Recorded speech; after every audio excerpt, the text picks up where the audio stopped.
Do you get mad at your man? Okay, let's take a survey. Hands up if you've ever gotten mad at your man. Hands up if you've ever found it fun to get mad at your man. Hands up if you've started to find it really easy to get mad at your man. Now, before we analyze those results, I'm going to tell you a little story. When I was a teenager, I had a really great guy friend that I used to hang out with all the time. We played video games together, watched movies together, and went to one another's houses for holidays. When I got irritated at him, he didn't take me seriously at all. He turned it into a joke. He'd make fun of me and poke me until I laughed again. Then one summer I discovered the power of getting mad. I don't remember why I got angry at him, but for the first time, he didn't laugh. He got upset, shut down, and went home without another word. I felt half horrified, half fascinated. I still felt like I had every right to be mad at him,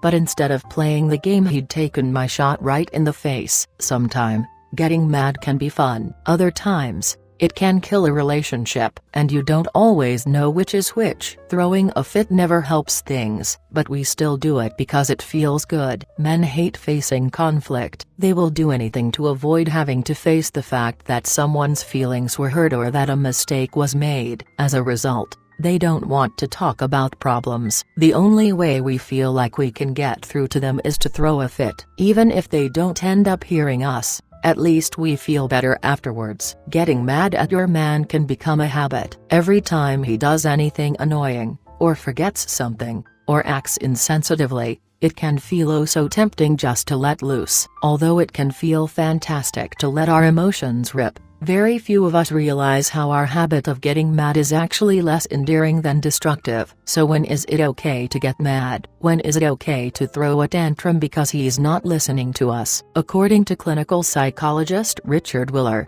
the answer is never. It's never okay to get mad at your partner. It's never okay to yell, or throw things, or call him names. It's never okay to blame him for every time he's been late for a date with you or every time he's forgotten a special occasion. When I heard that advice for the first time, I was amazed. What do you do if you can't get mad at someone? How do you show your partner that he hurt you? Isn't all that anger harmful if you keep it inside? Learning how to express yourself in a healthy way when you're angry may be one of the most important lessons you ever learn when it comes to keeping your man's love and respect. So, to help you do this, here are 5 tips for what to do when you're about to get mad at your man. Tip number 1. Get some perspective. Is it really such a big deal that he was 15 minutes late? Is it really such a big deal that you'd planned something together that you were really looking forward to and he cancelled? How much does this matter to your relationship? Can you laugh at this? Tip number 2.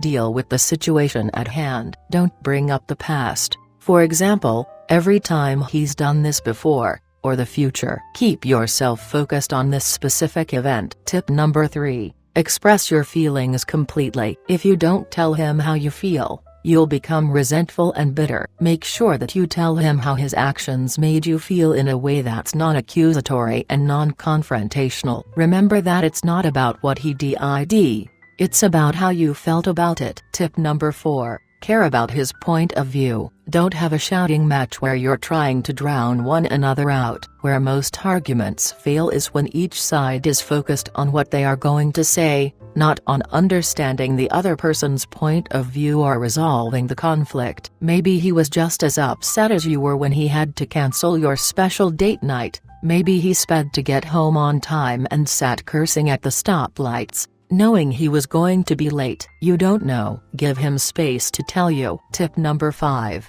Give up being right and get closer. When you're focused on being right, your relationship loses out. Don't hold the pain of being hurt so tightly to you that it forms a barrier between you and your partner. Allow him to make amends, and allow yourself to forgive. You know when your partner's heart is genuinely in the right place. These techniques will not only help you forge an amazing connection with your partner, they'll also help you with life. As anyone in management can tell you, blowing up and blaming others and nursing hurt feelings are actions that break teams apart. For a team to succeed, people have to be willing to cool down, talk things through, and accept decisions made for the sake of the team rather than the individual. The great thing in a relationship is that there are only two of you with needs to balance. For some, that's one too many. If you want an okay relationship, go ahead and experience the pleasure of getting angry and making up. But if you want a relationship to last a lifetime, learn healthier ways to get mad, and give up getting even. Well, that's all for now. Thank you. If you would like any further advice, click the link below.